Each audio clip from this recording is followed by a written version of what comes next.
नमस्कार बच्चों, मैं सुशील सर, आपका अपना यूट्यूब चैनल मैथ्स मसाला में। आज हम लोग फिजिक्स चैप्टर का जो है कि मोशन चैप्टर पढ़ेंगे और ये मोशन चैप्टर का सेकंड क्लास है। इसके पहले क्लास में हम लोगों ने दूरी, विस्थापन, ठीक है, देखा और मोशन क्या है, मोशन कितने प्रकार के होते हैं, कोई वस्तु स्थिर और विराम में कब कहा जाता है। आज हम लोग क्लास में देखेंगे चाल और वेग। चाल को हम लोग जो है कि स्पीड बोलते हैं और वेग को वेलोसिटी बोलते हैं, ठीक है। देखिए, कहता है कि किसी वस्तु द्वारा इकाई समय में तय की गई दूरी के मान को चाल कहते हैं। देखिए, कहता है कि किसी वस्तु द्वारा, ठीक है ना, किसी निश्चित समय में तय की गई दूरी के मान को चाल कहते हैं। तो देखिए, कोई वस्तु है, ए से चलना शुरू किया और बी तक गया, ठीक है। तो ये वस्तु इस तरह से इस पथ से होते हुए गया, तो इस पथ की लंबाई मान लीजिए कि 3 किलोमीटर है और यहाँ से ए से बी जाने में इसको 2 घंटे का समय लगता है। तो हम लोग कह सकते हैं कि इस वस्तु की चाल बराबर दूरी बटा समय, ठीक है, दूरी बटा समय। तो दूरी हो गया 3 किलोमीटर और समय हो गया 2 घंटा, मतलब 1.5 किलोमीटर पर आवर। ये हमारा क्या हो जाएगा, चाल हो जाएगा। क्लियर। तो आपका प्रश्न कहता है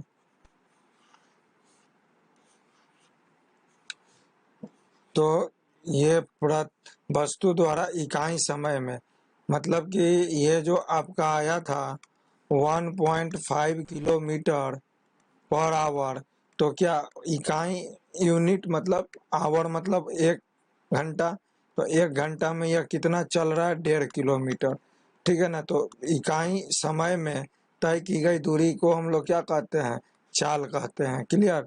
देखिए, चाल जो होता है वह एक अदिश राशि होता है। चाल क्या होता है, एक अदिश राशि होता है। मतलब स्पीड जो होता है वह स्केलर वेक्टर होता है। कैसा वेक्टर होता है, स्केलर क्वांटिटी होता है, स्केलर क्वांटिटी होता है, ठीक है ना। अब स्केलर क्यों होता है, तो देखिए स्पीड बराबर हम लोग जानते हैं, क्या जानते हैं, डिस्टेंस बाई टाइम। यहाँ डिस्टेंस भी क्या है, स्केलर है, और टाइम भी क्या है, स्केलर है। तो स्केलर को स्केलर से भाग देंगे, स्केलर ही प्राप्त होगा। क्या प्राप्त होगा, स्केलर ही प्राप्त होगा, ठीक है ना। तो डिस्टेंस क्या हो गया आपका, स्पीड क्या हो गया आपका, एक स्केलर फिजिकल क्वांटिटी, मतलब एक अदिश राशि हो गया। अब देखिए, चाल का ऐसा यूनिट जो होता है मीटर पर सेकंड होता है। अब देखिए, चाल जो होता है, स्पीड का जो होता है ऐसा यूनिट जो होता है वो क्या होता है, मीटर पर सेकंड होता है। अब देखिए ये कैसे आता है, तो हम लोग जानते हैं स्पीड बराबर क्या जानते हैं, स्पीड बराबर दूरी बटा समय जानते हैं, और दूरी का ऐसा यूनिट क्या होता है, मीटर होता है, और समय का ऐसा यूनिट क्या होता है, सेकंड होता है, ठीक है।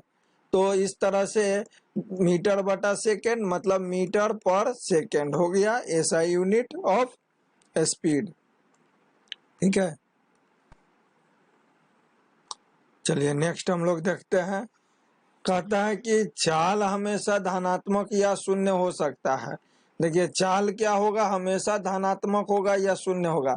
देखिए, वस्तु जो होता है, कोई भी वस्तु जो होता है, ए से बी गया इस पथ से होते हुए, तो कुछ ना कुछ 2 किलोमीटर, 3 किलोमीटर, 4 किलोमीटर, 5 किलोमीटर, कुछ ना कुछ डिस्टेंस तय करेगा। क्लियर। कभी ए से बी जाने में -2 किलोमीटर, -3 किलोमीटर, -4 किलोमीटर कभी नहीं तय होगा। जब भी होगा 3, 2, 5, 1, 2, 4 हजार इन्फिनिटी, ठीक है ना। लेकिन माइनस में कभी डिस्टेंस नहीं कवर्ड होता है। तो जब माइनस में डिस्टेंस नहीं कवर्ड होगा और स्पीड बराबर हम लोग जानते हैं डिस्टेंस बाई टाइम, तो जब डिस्टेंस अगर पॉजिटिव होगा, टाइम भी पॉजिटिव ही रहता है, तो हमेशा जो है कि क्या आएगा, पॉजिटिव ही आएगा स्पीड, कभी नेगेटिव स्पीड आएगा नहीं आएगा। इसी तरह से कह रहा है कि शून्य भी हो सकता है। आप देखिए ए से चला और ए पर ही रह गया, मतलब कि समय केवल चेंज हुआ लेकिन डिस्टेंस नहीं चेंज हुआ। मतलब कि एक तरह से ये किस चीज में है, रेस्ट में है, रेस्ट में है, ठीक है ना। तो यहाँ पर डिस्टेंस क्या हो गया, 0 हो गया और डिवाइडेड बाय टाइम, मतलब कि 0, ठीक है। चलिए, तो ये हम लोग अभी समझे हैं, क्या समझे हैं हम लोग, अभी हम लोग समझे हैं कि चाल क्या होता है, ठीक है ना। तो चाल का बेसिकली क्या क्या गुण है, तो चाल का आपका गुण अभी मैं आपको बतलाया कि चाल जो होता है एक अदिश राशि होता है, एक इसका ऐसा यूनिट मीटर पर सेकंड होता है और इसको ये हमेशा धनात्मक या शून्य होगा। और चाल का फॉर्मूला होता है दूरी बटा समय, ठीक है। अब हम लोग आते हैं वेग में। वेग क्या होता है, अच्छा चाल में भी हम लोग और आगे थोड़ा सा देख लेते हैं। औसत चाल, औसत चाल, औसत चाल क्या होता है, औसत चाल जो होता है, चाल का जो योग्य, चालों का योग्य डिवाइडेड बाई, ठीक है, डिवाइडेड बाई, चालों का योग नहीं लिखिए, इसको आप लिखिए ऐसे, चालों का योग भी लिख सकते हैं लेकिन चालों का योग मत लिखिए, यहाँ लिखिए दूरियों का योग्य बटा समय का योग। तो जो आएगा वो हमारा क्या आएगा, औसत चाल। जैसे देखिए एक उदाहरण देखिए, एक व्यक्ति ए से बी की ओर गया, बी से सी की ओर गया, सी से डी की ओर गया, ठीक है ना। और इसका सारा का पथ अलग अलग है। जैसे देखिए ये इस तरह से घूम के ए की ओर गया, फिर ये ऐसे घूम के गया, फिर ये ऐसे घूम के गया डी की ओर। अब देखिए ये 3 किलोमीटर गया बच्चों, ठीक है, ये 3 किलोमीटर गया, यहाँ पर 5 किलोमीटर गया और यहाँ पर 7 किलोमीटर गया, ठीक है। यहाँ ए से बी जाने में इसको 2 घंटे का समय लगा, बी से सी जाने में 3 घंटे का समय लगा और सी से ए डी जाने में 1 घंटे का समय लगा। तो इसका औसत चाल क्या हो जाएगा, औसत स्पीड बराबर हो जाएगा दूरियों का योग। तो ये हो गया 3 और ये हो गया कितना, 5 था ना, 3 सॉरी यहाँ 3 किलोमीटर, 5 किलोमीटर, तो 3 + 5 प्लस 7 डिवाइडेड बाई समय 2 घंटा, 3 घंटा, 5 घंटा और एक 6 घंटा, तो लिख दिए 6 आवर और ये हो गया किलोमीटर। तो 7 5 12 3 15/6 किलोमीटर पर आवर। कटेगा कटेगा 5 बार में कटा, ये 2 बार में, मतलब 2.5 किलोमीटर पर आवर क्या इसका आया, औसत चाल। लेकिन अगर इसका पूछा जाता बच्चों, इसी सवाल में ध्यान दीजिएगा कि पूछा जाता कि देखिएगा, इसमें अगर आपसे पूछ दिया जाता कि ए से बी से सी के बीच का चाल क्या था, बी से सी के बीच का चाल। तो देखिए बी से सी के बीच का चाल पूछ रहा है, तो सी से बी के बीच का दूरी कितना है, 5 किलोमीटर, तो लिखेंगे 5 किलोमीटर। अब बी से सी आने में कितना समय लगा, 3 किलोमीटर, 3 घंटा, तो लिखेंगे 3, मतलब 5/3 किलोमीटर पर आवर लगा। क्लियर।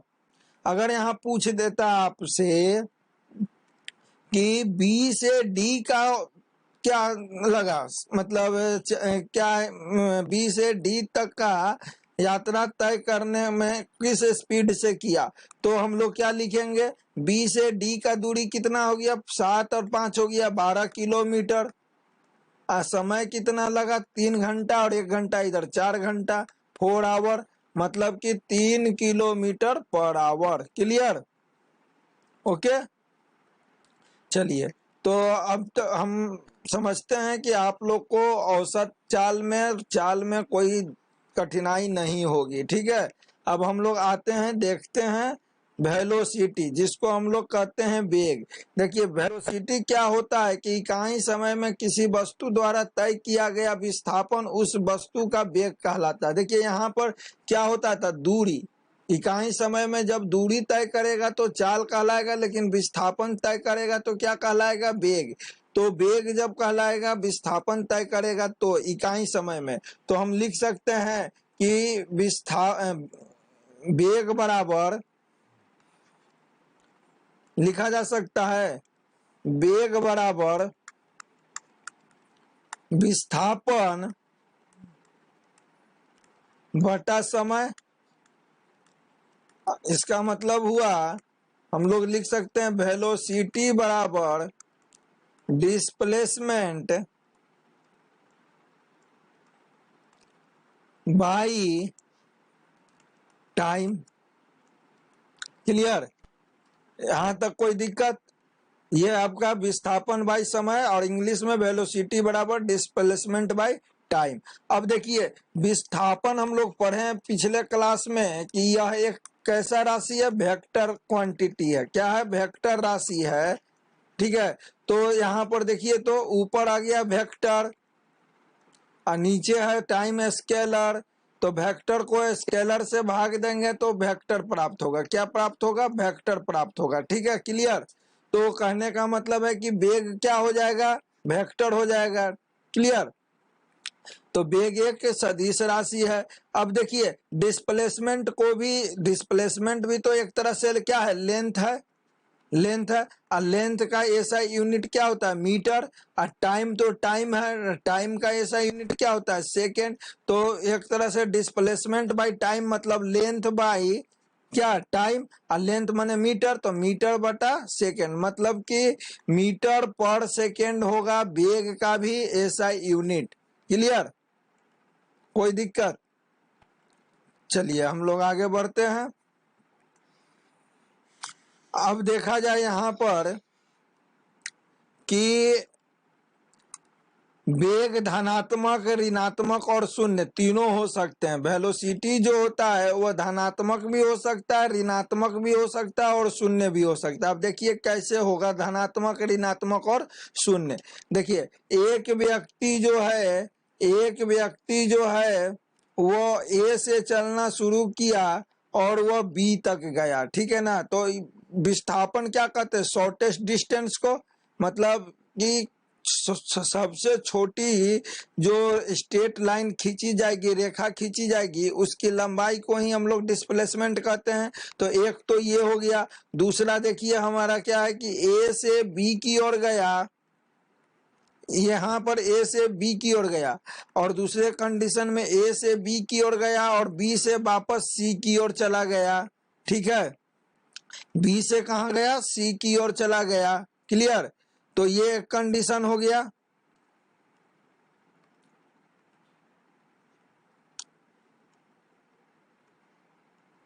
और तीसरा कंडीशन देखिए कि ए से चला, ए से बी की ओर गया, बी से सी की ओर गया, सी से कहाँ गया, डी की ओर, और डी से फिर कहाँ गया, डी से फिर ए की ओर चला गया। ठीक है, तो ये कंडीशन, तीन कंडीशन हम आपको दिखला रहे हैं। देखिए, ये मान लेते हैं ए से बी की दूरी 5 किलोमीटर, तो 5 किलोमीटर, ए से बी की दूरी 5 किलोमीटर, अब बी से सी की दूरी हो गया 10 किलोमीटर। ठीक है, क्लियर? अब यहाँ से ए से बी की दूरी 5 किलोमीटर और बी से सी हो गया 5 किलोमीटर डिस्प्लेसमेंट, सी से डी का डिस्प्लेसमेंट भी हो गया 5 किलोमीटर और डी से ए का भी डिस्प्लेसमेंट हो गया 5 किलोमीटर। अब यहाँ पर देखिए क्या हो जाएगा, वेलोसिटी बराबर, तो ए से बी का कितना डिस्प्लेसमेंट है 5, और टाइम देखिए यहाँ लगता है 2 घंटा, यहाँ लगता है 3 घंटा, यहाँ लगता है पूरे ए से बी सी डी होते हुए ए पर आने में 4 घंटा। ठीक है। तो देखिए अब क्या होगा, ए से बी का वेलोसिटी क्या हो जाएगा, तो ए से बी के बीच का डिस्प्लेसमेंट कितना है 5 किलोमीटर और डिवाइडेड बाय टाइम कितना लगा 2 घंटा, तो ये हो जाएगा 2.5 किलोमीटर पर आवर। क्या हो जाएगा, ये वेलोसिटी। ठीक है। और इसका अगर डायरेक्शन पूछेगा, क्या पूछेगा, डायरेक्शन, क्योंकि वैल्यू सदिश राशि है तो डायरेक्शन होगा। तो डायरेक्शन पूछेगा तो हम लोग क्या लिखेंगे, A to B, A to B, A से बी की ओर, ए टू बी। ठीक है। अब ये दूसरा आ जाइए क्वेश्चन, कहता है कि ए से बी गया और बी से पुनः सी गया। तो देखिए ए से बी गया तो देखिए 5 किलोमीटर प्लस में गया, डिस्प्लेसमेंट 5 किलोमीटर पॉजिटिव गया। फिर जो है कि वह किधर की ओर गया, वो देखिए बी से अब फिर गया सी की ओर, तो फिर 5 किलोमीटर वापस आया तो -5 हो गया डिस्प्लेसमेंट। अब फिर 5 किलोमीटर गया तब ना सी तक पहुंचा, तो फिर -5 आया, डिवाइडेड बाय टोटल टाइम कितना लग रहा है 3 घंटा, तो लिखेंगे 3 आवर। अब +5 -5 कट गया तो बच गया क्या चीज, -5/3, और ये हो जाएगा वेलोसिटी। देखिए किलोमीटर पर आवर, ये क्या आया, निगेटिव आया। अब इसी को हम लोग लिखेंगे डायरेक्शन के रूप में, जब तो ये नेगेटिव सिंबल को हटा देंगे तो लिखेंगे 5/3 किलोमीटर पर आवर, क्या, ए टू सी, ए टू सी, मतलब डायरेक्शन हो गया ए से सी की ओर। क्लियर। अब इसी में देखिए एक क्वेश्चन है, इसमें हम आपको जीरो दिखलाएंगे कि जीरो कैसे होगा। तो देखिए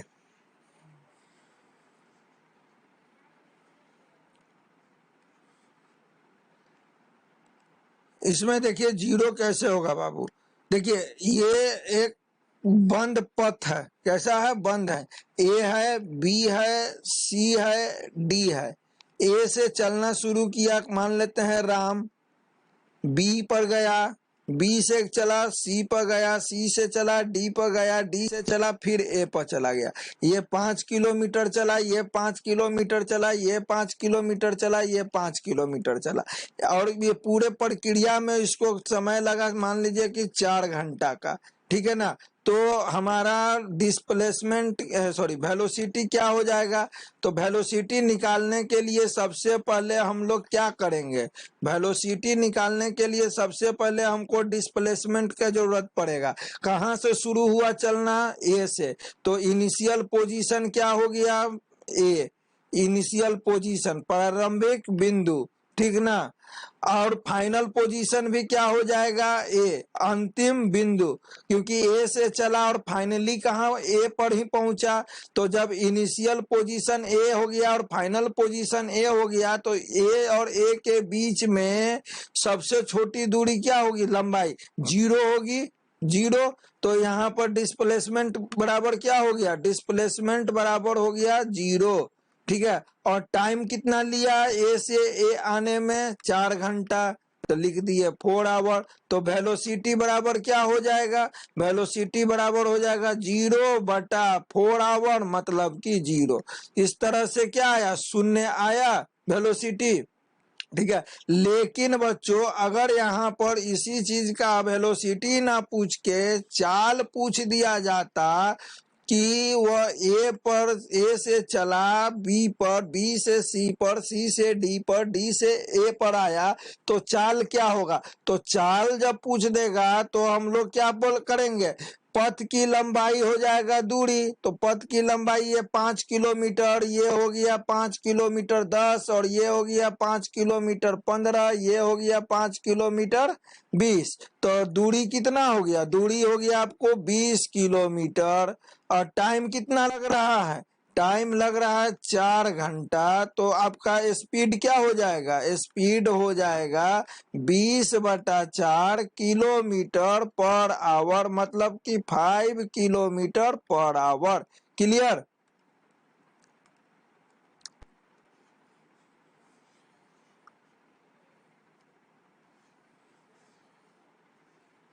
ठीक है। अब देखिए एक दूसरा उदाहरण देखिए, दूसरा उदाहरण कहता है कि एक सर्किल पथ है, ए से जो है कि कोई मान लेते हैं कि मोहन ए से चलना शुरू किया, ठीक है ना, मोहन ए से चलना शुरू किया जिसका रेडियस क्या है 5 मीटर है। कितना है 5 मीटर है। तो पूछ रहा है कि ए से चलना शुरू किया और ए पर ही वापस आ जाता है, ठीक है, ए पर ही वापस आ जाता है। ए से चलना शुरू किया और वापस घूम के कहाँ आ जाता है, ए पर ही आ जाता है। तो वेलोसिटी क्या होगी, तो वेलोसिटी यहाँ पर क्या होगा, ए से चला और ए पर ही वापस आ गया तो डिस्प्लेसमेंट 0 हो गया, और डिवाइडेड बाई कितना भी टाइम लगे, 0 को अगर कितना भी टाइम से भाग दीजिएगा 0 ही आएगा। तो वेलोसिटी क्या हो जाएगा 0 मीटर पर सेकेंड, ठीक है। लेकिन अगर आपको यहाँ पर पूछ दिया जाए कि स्पीड क्या होगा, स्पीड क्या होगा, तो स्पीड होगा इस पथ की लंबाई, इस पथ की लंबाई, और ये पथ की लंबाई निकालने के लिए क्या निकालना पड़ेगा हमको, ये सर्किल का क्या निकालना पड़ेगा, परिधि निकालना पड़ेगा। और परिधि बराबर होता है 2πr, और r का वैल्यू यहाँ पर क्या दे रहा है 5 मीटर। अब मान लीजिए कि ये पूरा ट्रेवलिंग करने में इसको 5 घंटा समय लगता है, तो लिख सकते हैं 5 घंटा टाइम, टाइम 5 कट गया तो बच गया 2π, तो ये क्या हो जाएगा 2π मीटर पर सेकेंड। क्लियर। किसी भी तरह का क्लोज पथ रहेगा ना बाबू तो वेलोसिटी क्या हो जाएगा 0, अगर वहीं से चलना शुरू किया और वहीं पर समाप्त करता है तो, ठीक है। कोई भी क्लोज पथ, चाहे कोई भी स्ट्रक्चर बने, जैसे आपका स्क्वायर बनता है, ए से चलना शुरू किया ए पर तो यहाँ वेलोसिटी क्या हो गया 0। अगर ट्रायंगल है, ए बी सी एक ट्रायंगल है और ए से चला और ए पर ही आके खत्म करता है तो वेलोसिटी हो गया 0। सर्किल है, अगर यहाँ ए से चला और ए पर ही आके खत्म करता है तो यहाँ वेलोसिटी हो जाएगा 0। अगर पंचभुज है और ए से चला और ए पर ही आके खत्म कर देता है तो वेलोसिटी हो जाएगा 0। अगर रेक्टेंगल है, आयत ए बी सी डी, अगर ए से चला और ए पर ही समाप्त किया वेलोसिटी क्या हो जाएगा 0। क्लियर, बात समझ में आया। चलिए तो अब हम लोग नेक्स्ट चलते हैं, देखते हैं। अब देखिए वेलोसिटी और स्पीड जो होता है ना बच्चों, ये क्या होता है कि बढ़ता है, क्या होता है बढ़ता है। जैसे मान लेते हैं कि कोई आदमी 20 किलोमीटर पर आवर से चल रहा है, दौड़ रहा है, ठीक है ना।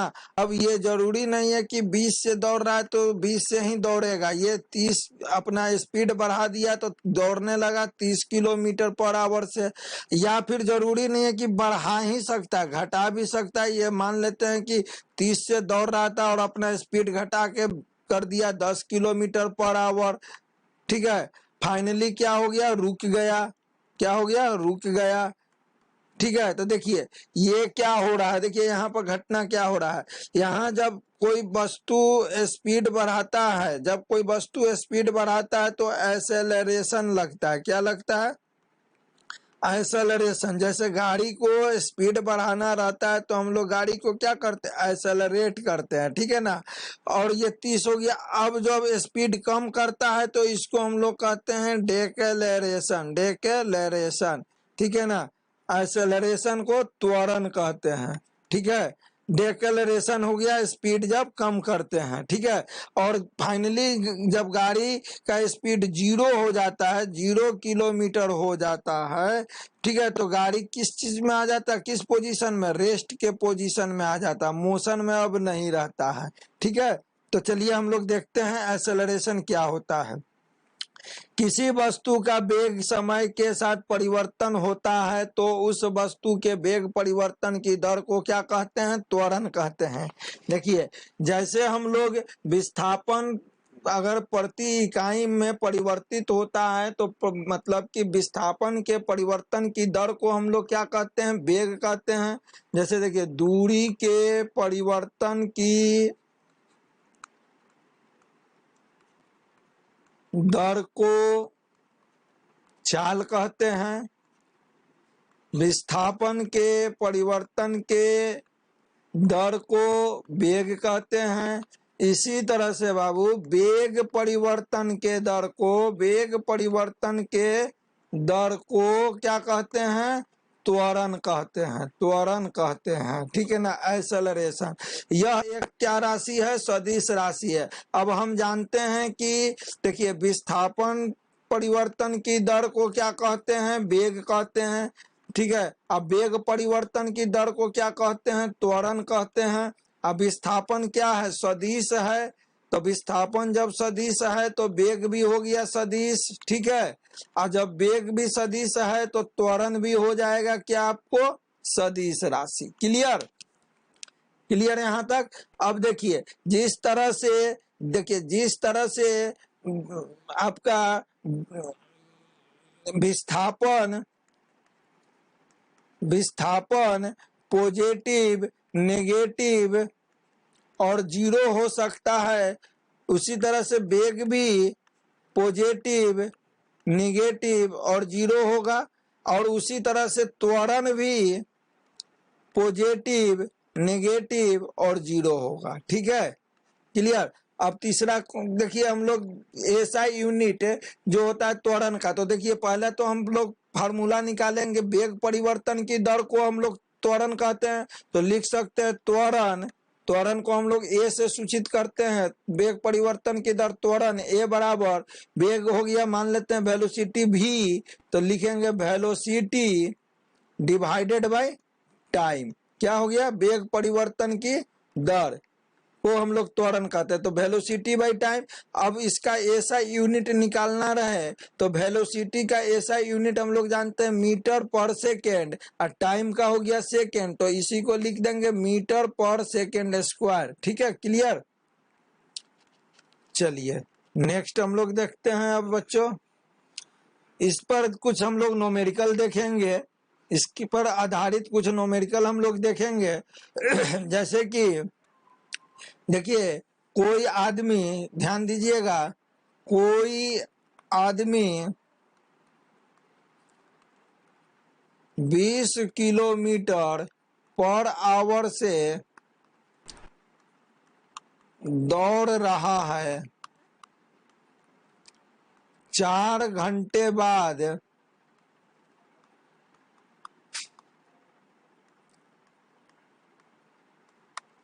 उसका वेग 40 किलोमीटर पर आवर हो जाता है, तो आदमी द्वारा उत्पन्न त्वरण क्या होगा? क्लियर? तो देखिए इनिशियल वेलोसिटी क्या है? इनिशियल वेलोसिटी है 20 किलोमीटर, मतलब कि वो जब दौड़ना शुरू किया था उस समय उसका चाल था 20 किलोमीटर। फाइनल वेलोसिटी क्या है? फाइनल वेलोसिटी है 40 किलोमीटर पर आवर, मतलब जब यहाँ पर 4 घंटे के बाद है ये फाइनल वेलोसिटी हो गया 40 किलोमीटर पर आवर, और समय कितना लगा? 4 घंटा, टाइम बराबर, ठीक है। ई वी आई हो गया इनिशियल और ई वी एफ हो गया फाइनल, ठीक है। तो पूछ रहा है कि एक्सेलरेशन कितना उत्पन्न हुआ, तो हम लोग एक्सेलरेशन बराबर जानते हैं वेग परिवर्तन की दर, तो पहले तो वेग में अंतर कितना आया, तो हम लिख सकते हैं V F minus V I by time.